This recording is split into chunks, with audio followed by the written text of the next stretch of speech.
The biggest threat to your financial stability right now is not inflation alone, not elections alone, and not even the stock market. It is the slow breakdown of the global trade system that props up the US dollar, and almost no one is explaining what that means for your money. Today I am going to show you how tariffs, court battles, trade blocks, and geopolitical power shifts are quietly reshaping the economy, and what smart households can do to protect themselves instead of pretending this is all noise. Nothing says long-term stability like rewriting trade law during a national emergency and hoping the Supreme Court sorts it out later. Let's start with tariffs, because they sound simple and they are not. The Trump administration has imposed sweeping tariffs using a 1977 law designed for real emergencies, the International Emergency Economic Powers Act. This time, the justification is the fentanyl crisis, which conveniently allows the executive branch to bypass Congress. On paper, tariffs are supposed to punish foreign competitors and protect domestic industry. In practice, they raise input costs for U.S. companies, pressure corporate earnings, and keep inflation sticky because higher costs eventually show up in prices. Lower courts have already challenged the legality of this approach. The Supreme Court has delayed a final decision, which keeps the system in legal limbo. That delay matters, because if these tariffs are struck down, importers could sue for refunds, potentially costing the Treasury billions. So when you hear about tariffs as strength, understand this. They are being held together with temporary authority and courtroom suspense. Now let's talk about the trade deficit, because headlines love this one. The U.S. trade deficit narrowed sharply in recent months, and it is being framed as a win. But the reason matters more than the number. Imports are falling not because domestic production surged, but because a weaker dollar makes foreign goods more expensive. At the same time, exports rose largely due to gold sales to foreign buyers. That is not industrial revival. That is demand destruction and capital-seeking safety. Manufacturing data confirms it. Input orders are shrinking. Production is slowing. Tens of thousands of manufacturing jobs have been lost. Tariffs alone cannot rebuild industry without a national plan. They simply hide weakness temporarily. If shrinking demand counts as winning, then technically skipping meals is a great grocery strategy. While the US focuses inward, the rest of the world is adjusting outward.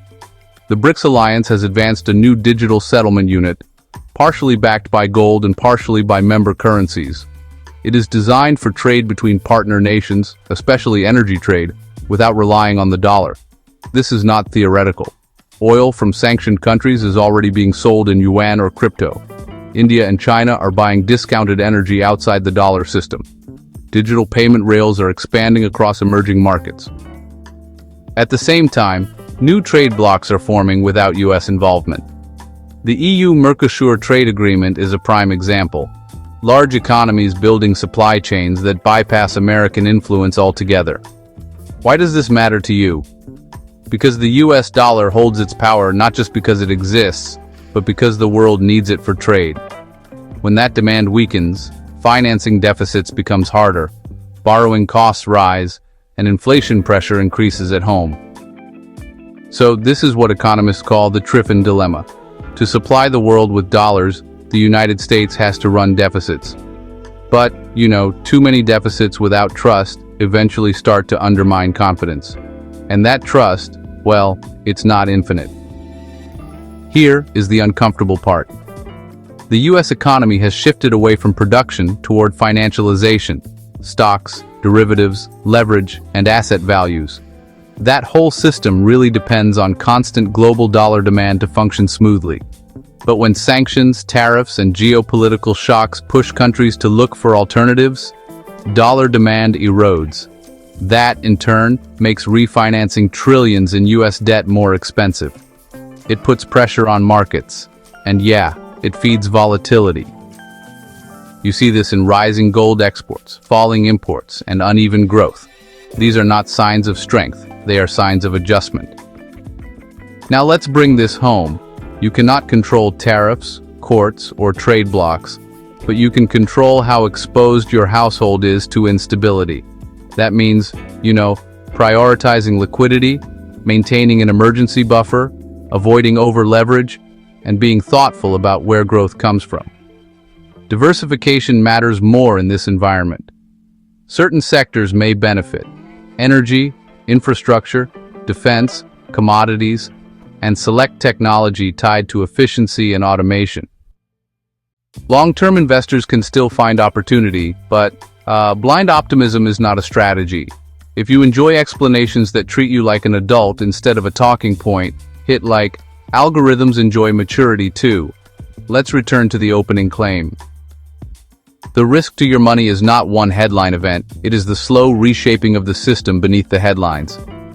Today I showed you how tariffs create inflation pressure, how trade deficits can shrink for the wrong reasons, how global alliances are building alternatives to the dollar, and why financialization makes the system more fragile, not stronger.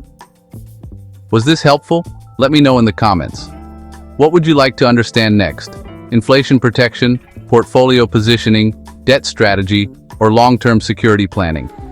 And if you want calm, clear money guidance every week, follow MoneyTreeandMe.